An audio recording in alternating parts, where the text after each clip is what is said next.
महर्षि वाल्मीकि जी द्वारा रचित रामायण का हम सभी स्वाध्याय कर रहे हैं। पिछले दिनों हमने बालकांड के 29वें सर्ग में श्लोक 30, 31 और 32 इसके माध्यम से जाना था कि जब भगवान राम अपने छोटे भाई लक्ष्मण जी के साथ गुरुजी विश्वामित्र जी के आश्रम में उनके साथ पहुंचे तो वहां रहने वाले मुनि आदि उनका स्वागत किया और भगवान राम अपने गुरुजी विश्वामित्र जी को बोले कि अब आप निश्चिंत होकर के यज्ञ का अनुष्ठान करिए और आपके यज्ञ की रक्षा का भार मेरा है। और यह व्रत लेकर के उस रात में वहां वे आराम किए और जब सवेरे जगे तो लिखा हुआ है कि सवेरे उठे और स्नान आदि से शुद्ध हो प्रातः काल की संध्योपासना की। क्या किया जी? संध्योपासना। प्रातः काल की संध्योपासना, संध्या उपासना। संध्या करते हैं ठीक से परमात्मा की उपासना, मतलब परमात्मा के संबंध में विचार करना, यह संध्या। परमात्मा का ध्यान करना, ईश्वर का ध्यान करना, इसी को क्या कहते हैं? संध्या। परमात्मा को अपने पास जानना, समझना, परमात्मा का ठीक ठीक जानकारी हासिल करना, यह है उपासना। तो परमात्मा के संबंध में जानकारी हासिल करते थे, परमात्मा की का ध्यान करते थे। कौन? भगवान राम। अब बताइए, भगवान राम जब परमात्मा का ध्यान करते थे तो राम को लोग परमात्मा कहते हैं, तो ये ठीक बात हुआ? राम दशरथ के पुत्र थे, महाराज दशरथ के पुत्र थे, हमारे आपके जैसे ही मनुष्य थे और इस मनुष्य में वो महामानव थे। क्या थे जी?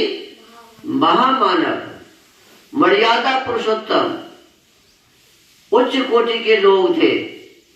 जैसे वर्तमान समय में हमारे देश में राष्ट्रपति महिला हैं, क्या नाम है उनका? श्रीमती द्रौपदी मुर्मू जी। तो वो राष्ट्रपति हैं। तो राष्ट्रपति हैं, मनुष्य ही है ना जी? मनुष्य है कि नहीं जी? अरे महिला ही है ना जी। तो हमारी आपकी भी माँ है, बहन है, माने स्त्रियां हमारे आपके घर में है। तो हमारी आपकी माँ, बहन, बेटी जो है उनसे वो ऊंचे स्तर पर है कि नहीं है जी? और देश में, अपने देश में 140 करोड़ लोग हैं। कितने? 140 करोड़। 140 करोड़ लोगों में पहला स्थान पर है। किस स्थान पर? पहला। सबसे ऊंचा दर्जा उनका है। किनका? श्रीमती द्रौपदी मुर्मू जो हमारे राष्ट्रपति हैं, उनका दर्जा 140 करोड़ लोगों में सबसे पहला है। तो इसीलिए वो महामानव हुई कि नहीं हुई जी? सबसे अच्छी हुई कि नहीं हुई जी? तो कहने का मतलब है, इसी प्रकार उस जमाने में, जिस जमाने में भगवान राम थे, आज से 9 लाख वर्ष पूर्व, तो उस जमाने में भगवान राम अपने जीवन को इतना अच्छा बनाया था, इतना अच्छा बनाया था कि उनके बराबरी का कोई दूसरा नहीं था। इसीलिए वो महामानव थे, मर्यादा पुरुषोत्तम थे, सबसे अच्छे व्यक्ति थे, सबसे बड़े व्यक्ति थे। ये तो ठीक है, लेकिन हम कहें कि वो तो ईश्वर थे, तो ये बात सही नहीं, क्योंकि ईश्वर को मनुष्य बनने की कोई आवश्यकता नहीं। वो जब चाहे किसी को मार सकते हो, कितना भी बड़ा आदमी क्यों न हो। परमात्मा जब चाहे तब किसी को क्या कर सकते हैं जी? मार सकते हैं, उनके जीवन लीला खत्म कर सकते हैं। परमात्मा में वो सामर्थ्य है, चाहे वो रावण हो और चाहे कंस हो, चाहे कोई भी क्यों न हो, किसी को भी एक क्षण में ही वो समाप्त कर सकते हैं। तो परमात्मा उन्हें कहना उचित नहीं है। तो भगवान राम हमारे आपके जैसे ही मनुष्य थे और हमारे आपके जैसे मनुष्यों में जैसे वर्तमान समय में प्रधानमंत्री और राष्ट्रपति उच्च दर्जे के लोग हैं, इस प्रकार उस जमाने में वो सबसे उच्च दर्जे के लोग थे, महामानव थे, मर्यादा पुरुषोत्तम थे। और वो नियम था उनका, प्रतिदिन चाहे प्रातः काल हो या सायंकाल हो, बिना संध्या का कोई काम नहीं करते थे। तो आज भी जब वो पहुंचे हैं विश्वामित्र जी के आश्रम में, तो वहां पहुंचने के पश्चात प्रातः काल जब हुआ तो जगने के पश्चात नित्य क्रिया से निवृत्त हुए, स्नान आदि करके शुद्ध हो गए और शुद्ध होकर संध्या उपासना किया। क्या किया जी? संध्या उपासना किया। फिर कहते नियम पूर्वक सर्वश्रेष्ठ गायत्री मंत्र का जप करने लगे। देखो वेद में बहुत सारे मंत्र हैं, उसमें एक मंत्र जो है ओम भूर्भुवः स्वः तत्सवितुर्वरेण्यं भर्गो देवस्य धीमहि धियो यो नः प्रचोदयात्। इसको कहते हैं गायत्री मंत्र। क्या कहते हैं? गायत्री मंत्र। और इस गायत्री मंत्र का जप भगवान राम सब दिन करते थे। वैसे ही लिखा हुआ है शास्त्र में कि जो ब्राह्मण गायत्री का जप नहीं करता है वह शूद्र बन जाता है। तो इसीलिए सबको, अच्छे व्यक्ति को क्या करना चाहिए जी? गायत्री का जप करना चाहिए और उसके माध्यम से अपने बुद्धि को, विवेक को बढ़ाने का काम करना चाहिए। बुद्धि बढ़ती है गायत्री के जप से। फिर कहते हैं कि जब पूरा होने पर, गायत्री का जब पूरा हो गया, उन्होंने अग्निहोत्र किया। क्या किया जी? अग्निहोत्र माने हवन। क्या किया? हवन किया। देखो भगवान राम प्रतिदिन दोनों समय नियम से संध्या करते थे, हवन करते थे, गायत्री का जप करते थे और हवन करके बैठे हुए विश्वामित्र जी के चरणों में वंदना की। अपने जो गुरु उनके बैठे हुए थे उनके चरणों में क्या किया जी? दोनों हाथ से उनके चरण को छुए और अपने मस्तक में लगाए। ये है चरण वंदना। तो इस प्रकार से भगवान राम नियमित रूप से संध्या करते थे, उपासना करते थे, गायत्री का जप करते थे, हवन करते थे। और हमारा आपका पुनीत कर्तव्य होता है कि हम आप भी इस काम को करें। वर्तमान समय में लोग राम राम करते हैं, लेकिन राम ने जो काम किया वो काम, राम ने गायत्री का जप किया, लोग गायत्री का जप करना भूल गए। भगवान राम ने संध्या किया, लोग संध्या करना छोड़ दिए और सीताराम सीताराम करना शुरू कर दिए। भगवान राम ने हवन किया प्रतिदिन नियमित रूप से और हम आप हवन करना छोड़ दिए। हम भगवान के मूर्ति पर फूल चढ़ाना शुरू कर दिए। हवन छोड़ करके भगवान राम हवन करते थे तो भगवान राम के माथे पर दूध फूल चढ़ाना शुरू कर दिए। माने जो काम भगवान राम करते थे हम ठीक उसका उल्टा काम करना शुरू कर दिए। ये अच्छी बात नहीं है। हम जितने भी भगवान राम के भक्त हैं, साधु संत महात्मा, जितने भी विद्वान, जितने भी लोग हैं जो भगवान राम के भक्त हैं, हम आप सबका, उन सबका यही कर्तव्य है कि हम भगवान राम के आदर्श को अपने जीवन में धारण करें। उनका आदर्श यही था कि वो प्रतिदिन संध्या करते थे। प्रातः काल जगने के पश्चात हम सबको भी ध्यान मग्न होकर कुछ देर उस परमात्मा का ध्यान करना चाहिए। लिखा हुआ है कि कम से कम 1 घंटा परमात्मा की उपासना अवश्य करनी चाहिए। 1 घंटा परमात्मा की उपासना अवश्य करनी चाहिए। भगवान राम ऐसा ही करते थे। तो भगवान राम के हम सभी भक्त हैं, भगवान कृष्ण के हम सभी भक्त हैं, भगवान शंकर के हम सभी भक्त हैं। तो हम आप सबका यही कर्तव्य है कि हम आप भी परमात्मा का ध्यान करें, उनकी उपासना करें, 1 घंटा तक ध्यान मग्न होकर बैठे और परमात्मा का चिंतन करें। ये पुनीत कर्तव्य है। लिखा है कि कम से कम 3 बार तो गायत्री का जप जरूर करना चाहिए। कितने बार? 3 बार। ओम का जप, गायत्री का जप कम से कम 3 बार जरूर करना चाहिए। और आपके सामर्थ्य को अपने आप बढ़ाना चाहिए। 11 बार, 21 बार, 51 बार, 108 बार, जितना समय हो, जितना अधिक आप कर सकें उतना लाभ मिलने वाला है। इसलिए अधिक से अधिक गायत्री के जप का व्रत भी हमें लेना चाहिए, लेकिन अर्थ सहित, उसके अर्थ को जानते हुए हमें जप करना चाहिए। और जो लिखा हुआ है गायत्री मंत्र में वैसा जीवन बनाने का प्रयास करते रहना चाहिए।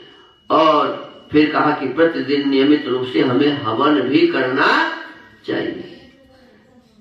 हवन करने से हम जहां रहते हैं वहां का वायुमंडल शुद्ध होता है। देखो, हमारे इस शरीर से नित्य प्रति गंदगी निकलती रहती है।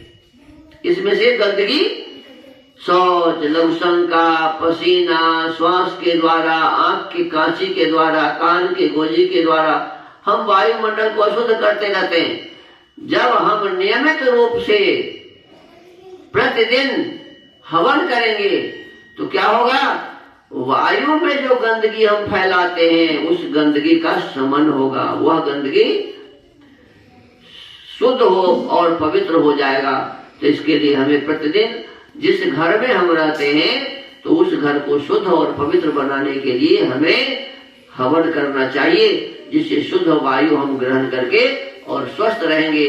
कहते हैं शरीर माध्यम खलु धर्म साधनम, शरीर ठीक रहेगा तभी हम धर्म आदि कर सकेंगे। और शरीर तो गंदगी में रहने से ठीक नहीं होता है।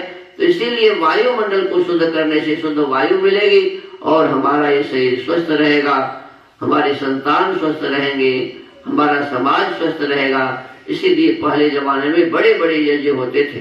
दैनिक यज्ञ तो करते ही थे लोग, बड़े बड़े यज्ञ भी होते थे और उसके माध्यम से समाज को, देश को स्वस्थ बनाया जाता था। तो आज हम 30वें सर्ग का स्वाध्याय करेंगे। इसमें लिखा है, अथ तौ देश कालज्ञौ राजपुत्रा वरिंदवो देश काले च वाक्यज्ञा वब्रूतां कौशिकं वचः।